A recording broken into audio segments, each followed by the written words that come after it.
Hello everybody, this is Evelyn Roquero and I wanted to share with you on what I have learned about the Social Dilemma documentary. In this modern era, what do you think of your life without social media? Well, even I myself can't afford to imagine how I can conduct my daily life without social media. Especially for me working far and away from family. Basically, I need social media platforms like Messenger for everyday communication, Facebook, YouTube, Google, WhatsApp for the news I watch about what's happening here in the country where I currently work, including the Philippines and around the world, especially when it comes to COVID-19 pandemic updates. I also use TikTok which is one of the funniest to me and relieves stress. And many other social media platforms that I use on my daily basis, especially at work and even in my online class. Without all this in my life, I would say my day is useless. Social media is very important in our lives as well as in humanity because almost all of our day-to-day movements have a related use to it. Even the simplest life of my parents in the province still use television to watch news and other programs. Because of social media, we know what is happening in our environment even around the world even when we are just indoors, especially the news updates about the COVID-19 pandemic.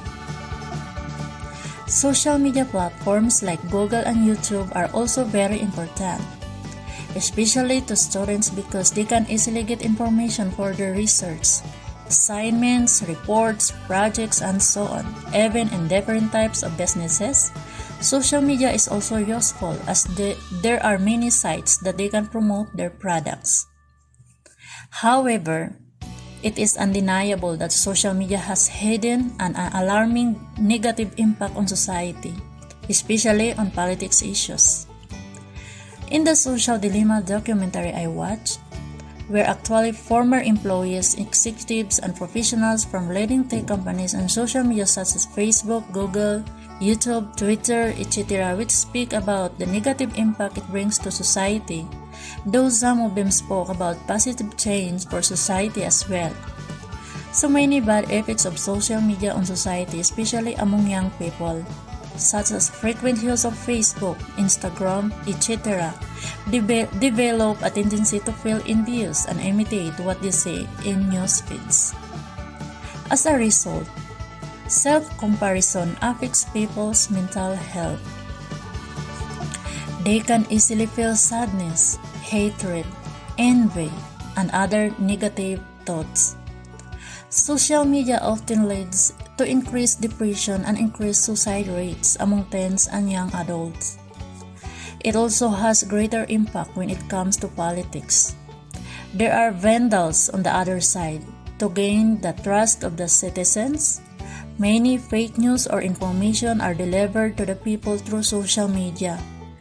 Social media has the power to change not just the message, but the dynamics of political corruption, values, and the dynamics of conflict in politics.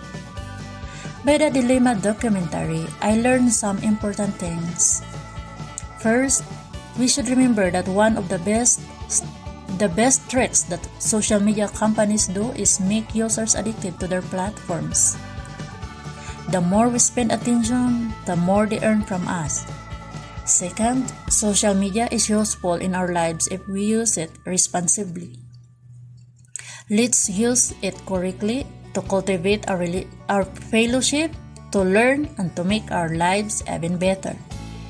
Third, we should always be aware that social media and internet are a public place.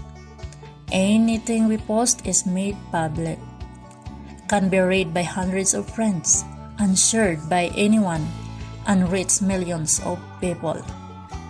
Fourth, not everything sent and read on Facebook, Twitter, or social media is true. Many people use it to sow lies and mislead mankind with misinformation. So don't believe right away and check carefully. Fifth, be an inquisitive and observant parents on children who use social media.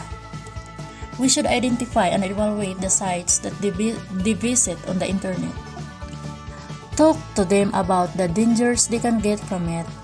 Teach them to use social media responsibly. One of the best quotes from Dilemma documentary that we should pay attention is, social media starts to dig deeper and deeper down into the brainstem and take over kids' sense of self-worth and identity. Most of those affected by its negative effects are children and adolescents. That when they are not guided and taught the proper use of social media can lead to addiction and inability to control oneself in the use of various internet sites or social media. As a result, they fell in views, imitation, self-comparison with others, and loss of confidence and self-esteem. This is the reason others lead to severe depression and suicide even at a young age. In my observation, the main point or issue of the Dilemma documentary is to make humanity aware that social media carries a twin problem even if we say it helps our lives. In the interviews conducted, they showed the huge negative impact of social media on society. Remember that social media companies are doing their best to increase their revenue, one of which is how they make users addicted to their platforms that they endangered are the children and young adults. Children's use of social media is highly debated issue.